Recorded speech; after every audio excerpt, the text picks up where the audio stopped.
ప్రపంచానికి తలమానికమైన హిమాలయాలు అద్భుతాలకు నెలవు. భృగు సరోవరం పురాణాల్లో మాత్రమే దాని గురించి విన్నాం. ఆ సరోవరాన్ని ఇంతవరకు చూసిన వారు లేరు. హిమాలయాల్లో ఉన్న సరోవరంలో సప్తర్షి మండలం ఉంది. ఆ సరోవరంలో ఇప్పటికీ దేవతలు స్నానమాచరిస్తారన్న ప్రచారం ఉంది. బ్రహ్మ ముహూర్తంలో సప్త ఋషులు అక్కడికి వస్తారంటారు. ఎన్నో మహత్యాలు అద్భుతాలతో కూడిన ఆ భృగు సరోవరమే ఇవాల్టి దృశ్యం.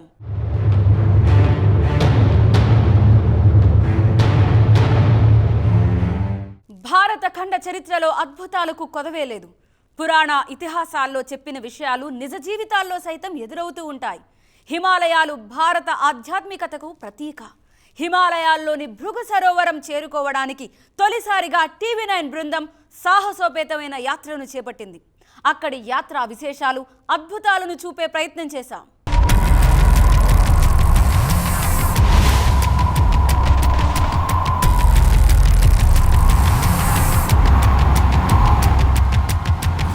హిమాలయాల ఒడిలో ఎక్కడో ఇలాంటి మంచుదారుల్లో అతి కష్టం మీద దాదాపు 30 కిలోమీటర్ల పర్వతారోహణ చేసిన తర్వాత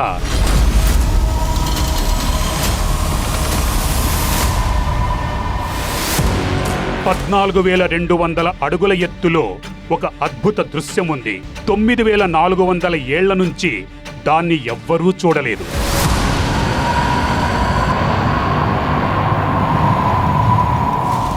ఒక అద్భుత పురాణ గాథ. దీని యథార్థత, సందిగ్ధతలపై నెలకొన్న స్పష్టత ఇప్పటి వరకు ముందుకు రాలేదు.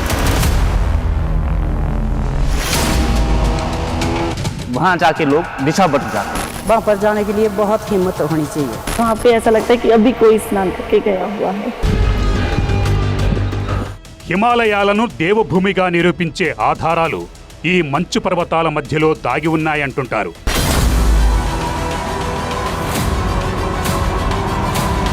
పురాణాల్లో చెప్పిన విధంగా ఇక్కడ సప్తఋషులు నివసిస్తుంటారన్న సత్యాన్ని సైతం ఇవి సాకారం చేస్తాయి. అక్కడ ఏదో ఒక ప్రాంతంలో ఆ సరోవరం ఉండి ఉంటుంది.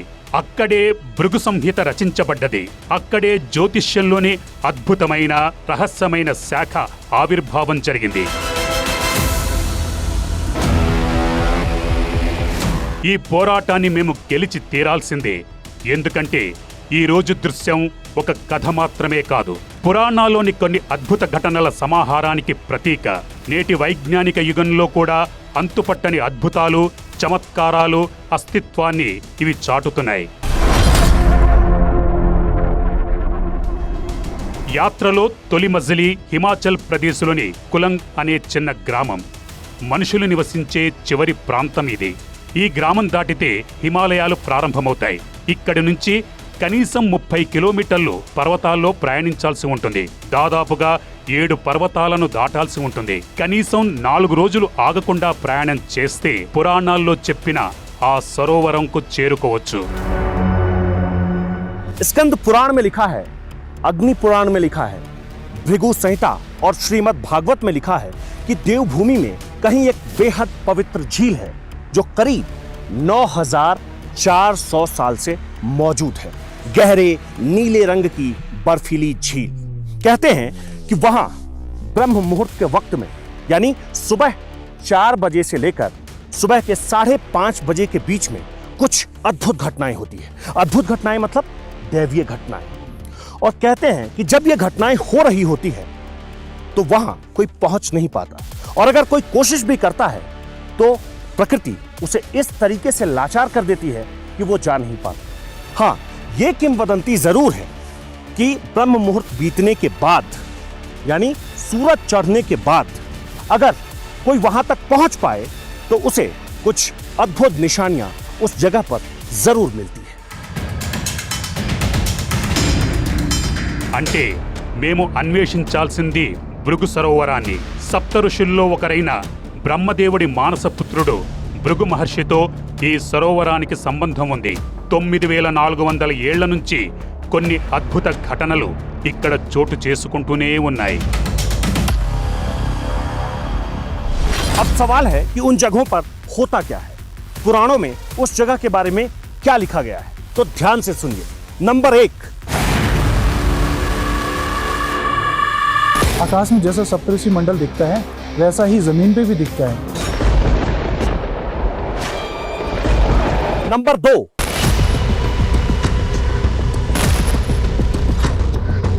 अगर आप कमंडल में पानी भर के रखेंगे ना तो वो भी स्वीकार हो जाता है। मतलब कि आप झील से पानी भर के रखेंगे तो वो खाली हो जाएगा। कौन सा झील? भृगु झील ही।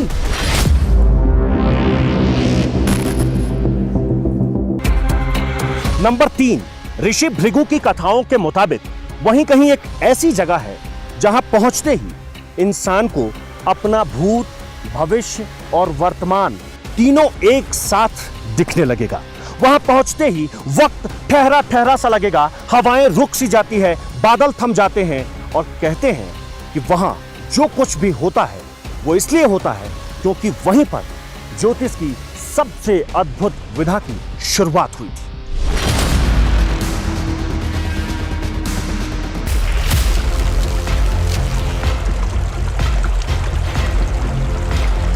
గ్రామంలోని కొంతమంది పర్వతారోహకులతో కలిసి మేము చూడని ఆ గమ్యం వైపు సాగాం.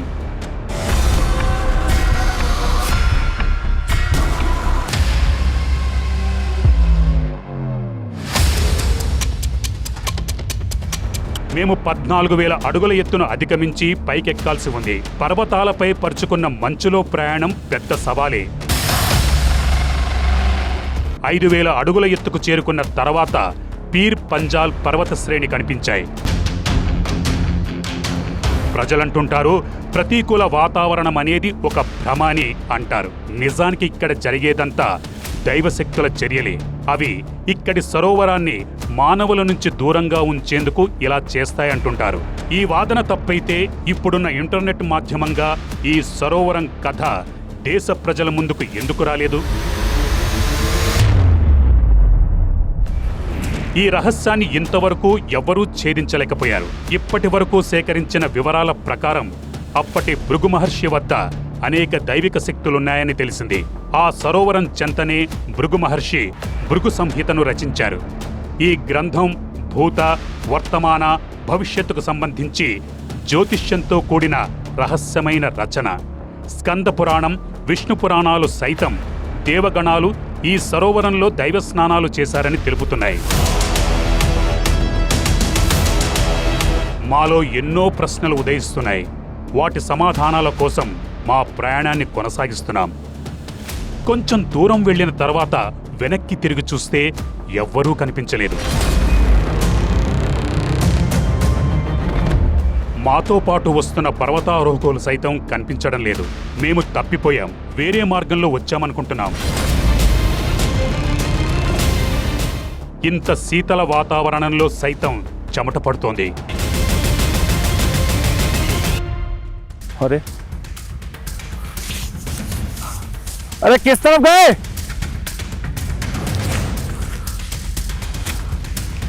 ऐसा लगा भटक गया मैं. कहाँ हो?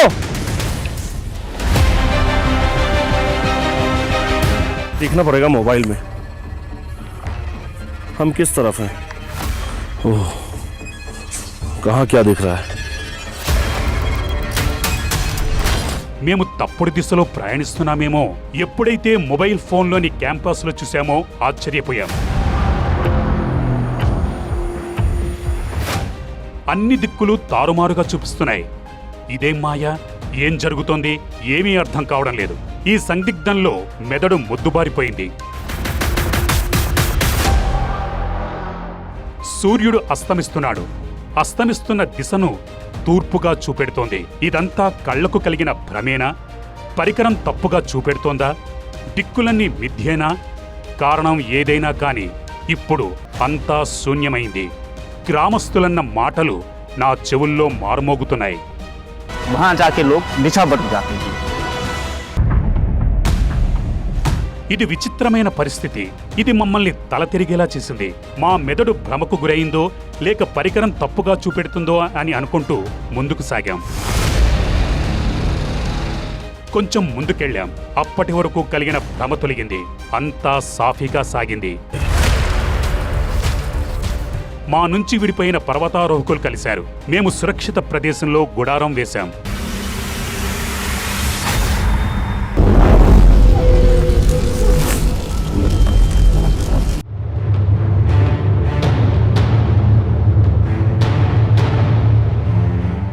సప్త ఋషుల్లో ఒకరైన భృగువు ఈ సరోవరం చెంతనే ఉండి భృగు సంహిత రాశారు.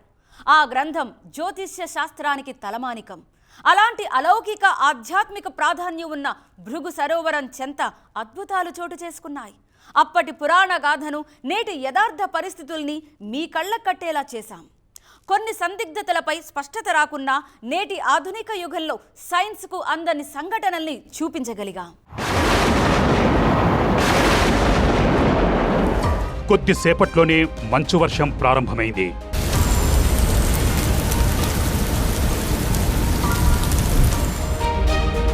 తెల్లవారి చూస్తే ఎక్కడ చూసినా మంచే. ఇక్కడి నుంచి ఒక్కొక్క అడుగు జాగ్రత్తగా వేయాల్సి ఉంటుంది. పురాణాల్లో చెప్పిన ఆ సరోవరం జాడ తెలుసుకోవడానికి మళ్ళీ మా ప్రయాణాన్ని ప్రారంభించాం. చిన్న చిన్న అడుగులతో మా లక్ష్యం వైపు సాగాం. चलते चलते 13,000 फीट की ऊंचाई पर हम पहुंच गए हैं और यहाँ जो बिल्कुल हल्की हल्की हवाएं बह रही है वो इतनी बर्फीली है कि यहाँ खड़ा हो पाना, खुद को मजबूत रख पाना और आगे बढ़ते रहना बहुत मुश्किल है. మాకు ఆ సరోవరానికి మధ్య ఈ మంచు పర్వతం పెద్ద గోడలాగా నిలిచింది. దీన్ని దాటడానికి ఉన్న అన్ని అవకాశాలను వెతికాం. ఈ పర్వతాన్ని దాటడం సాధ్యం కాదు. ముందుకు సాగలేం. వెనక్కి వెళ్ళడానికి మాకు ఇష్టం లేదు. ఆలోచించగా ఒక పరిష్కారం లభించింది. हमारे सामने जो ये पहाड़ दिख रहा है इसके ठीक पीछे भृगु लेक है, जिसे अब हम इस ड्रोन के सहारे देखने की कोशिश करते हैं.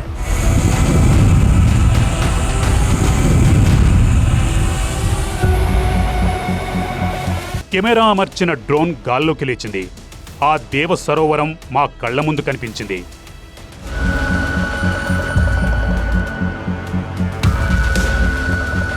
ఎప్పుడైతే డ్రోన్ పర్వతం అటుపక్కకు చేరిందో మేము మంత్రముగ్ధులమయ్యాం. 4 వైపులా మంచు పర్వతాలు, మధ్యలో అందమైన సరోవరం. అందులోని నీళ్లు స్పష్టంగా కనిపిస్తున్నాయి. अरे ये इसका पानी जमा ही नहीं है. लोग कह रहे थे तो आश्चर्य होता था, लेकिन ये कितनी हैरानी की बात है कि जब चारों तरफ बर्फ ही बर्फ है, कहीं नामो निशान नहीं है जमीन का, कहीं पानी की एक बूंद नहीं है. इस स्थिति में भी भृगु लेक में पानी साफ तौर पर हम देख रहे हैं.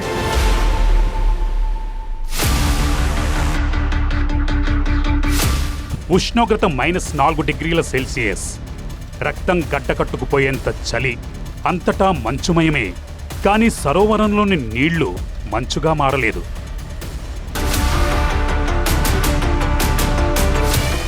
మేము చూస్తున్న ఈ చిత్రాలకు సంబంధించిన సత్యాలు పురాణ గాథల్లో ప్రస్తావించారు. जब हम इस ट्रक पर आ रहे थे, भृगु झील के लिए हम जब निकले थे, तो हमें कई लोगों ने बताया था कि आप यकीन नहीं कर पाएंगे कि वो झील कभी सूखता ही नहीं है. पानी आपको कभी न कभी जरूर दिखेगा. ఈ ఒక్క దృశ్యంతో కథ పూర్తి కాలేదు. మా మనస్సును తొలుస్తున్న ప్రశ్న ఏంటంటే, ఇక్కడ దేవతలు నిజంగా స్నానం చేస్తారా? బ్రహ్మ ముహూర్తంలో ఇక్కడ అలౌకిక ఘటనలు చోటు చేసుకుంటాయా? సప్తఋషుల పీఠాలు ఎక్కడున్నాయి? ఈరోజు మేము ఆ పీఠాలను చూడగలమా? ఈ ప్రశ్నలన్నింటికీ సమాధానాలు వెతకాల్సిన సమయం ఆసన్నమైంది. ఆ అద్భుతాలు ఎలా జరుగుతాయన్న దానిపై పరిశీలన చేయడానికి సంసిద్ధమయ్యాం. जिस तरीके का सप्तऋषि मंडल आसमान में दिखता है, मैं उसी तरीके का सप्तऋषि मंडल यहाँ अपने इस स्टिक से बनाऊं.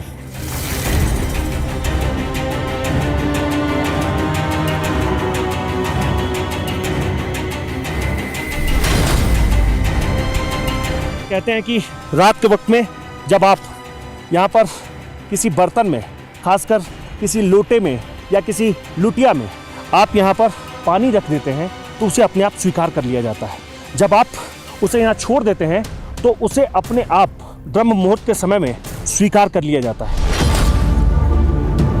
हमने कुल 7 लुटिया 1 2 3 4 5 6 7 हमने लगा दिए हैं और कहते हैं कि सुबह के वक्त में, चूँकि पानी को लेकर कहा जाता है कि अगर आप इसमें पानी रखते हैं तो इसे स्वीकार कर लिया जाता है। और ऐसा कैसे होता है, इसे लेकर जो दावा है उसमें कितनी सच्चाई है, ये कैसे संभव है, इसे लेकर हमने शाम के वक्त में इसे रख दिया है और सुबह हम आकर देखेंगे कि इसमें अचानक ऐसा क्यों होता है और होता भी है या सिर्फ लोग दावे करते हैं।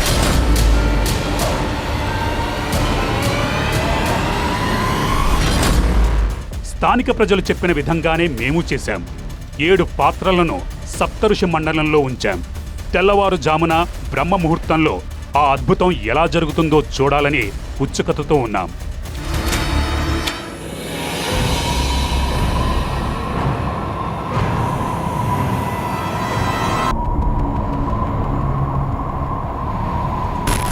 మాకు తెలుసు ఈ రాత్రి మాకు నిద్ర పట్టదు. ఆ రోజు చూసిన అద్భుతాలకు సంబంధించిన జ్ఞాపకాలతో రాత్రి కొంచెం సేపు గడిచిపోతుంది.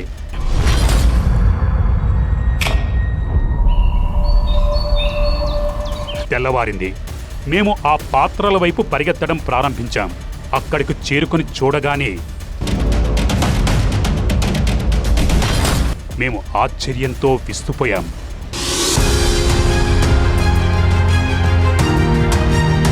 इन सभी में तो పాత్రలోని మంచు మాయమైంది.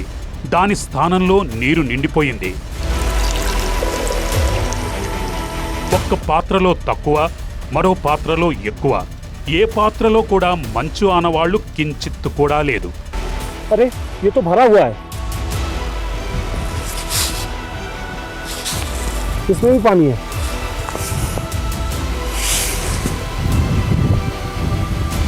इसमें सबसे कम पानी है, बहुत थोड़ा सा दिख रहा है। ये पानी कहाँ से आया?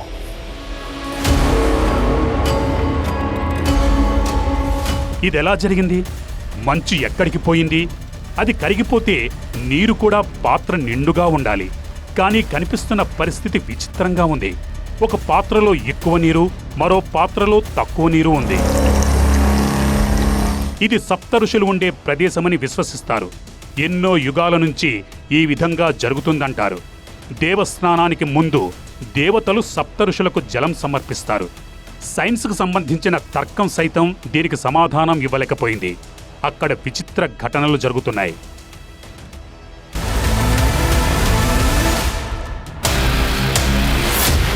పాదముద్రలు. ఎవ్వరో వచ్చారు. అవి మానవుని పాదముద్రలను పోలి ఉన్నాయి. మా మెదడు మొద్దుబారిపోయింది. మాకు ఆశ్చర్యం కలుగుతోంది. ఒక క్షణంలో మేము ఇలా ఎందుకు చేస్తున్నామన్న సందేహం మాలో కలిగింది. అయితే ఇక్కడ జరుగుతున్నది ముమ్మాటికి నమ్మశక్యం కాకుండా ఉంది. అదే సమయంలో మాకు మరికొన్ని చిన్నపాటి గుంతలు కనిపించాయి. వీటిని పాదముద్రలుగా భావించలేం. अरे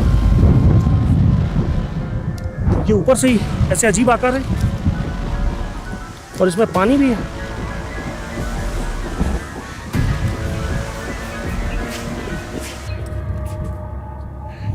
यहाँ भी पानी है। अरे बर्फ में पानी, ये कैसे संभव है? ఇవి అతి బరువైన ఆకారం నడిచిన కారణంగా ఏర్పడిన చిన్న గుంతలు కావచ్చు. ఆ గుంతల్లో నీరుంది. ఇలాంటి గుర్తులు చాలా దూరం వరకు ఉన్నాయి. అన్నీ ఒకే ఆకారంలో సమానంగా ఉన్నాయి. అన్ని గుంతల్లో నీరుంది. ఇది భ్రమ కాదు, కల్పన కాదు. ప్రజలు చెప్పినట్లుగా ఇవి అలౌకిక ఘటనలే. ఇలాంటివి అనేక శతాబ్దాల నుంచి కొనసాగుతున్నాయి. అయితే ఇప్పటికీ వాటిని అద్భుతమని ఒప్పుకునేందుకు మేము సిద్ధంగా లేం.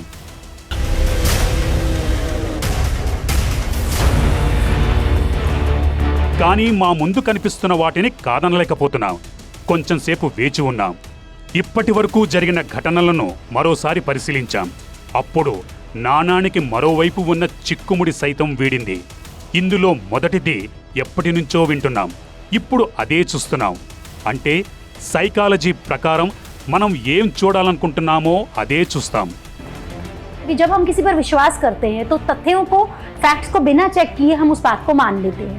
दूसरी चीज़ ये भी होती है कि हम सब लोगों को दूसरों की बातों से इन्फ्लुएंस होने की आदत होती है. तो मान लीजिए अगर आपने किसी, स्पेशली आपने जैसे भृगु लेख के बारे में कहा, लोगों ने अलग अलग कहानियाँ आपको समझाई और आपको वहाँ जाकर ऐसा ही महसूस हुआ.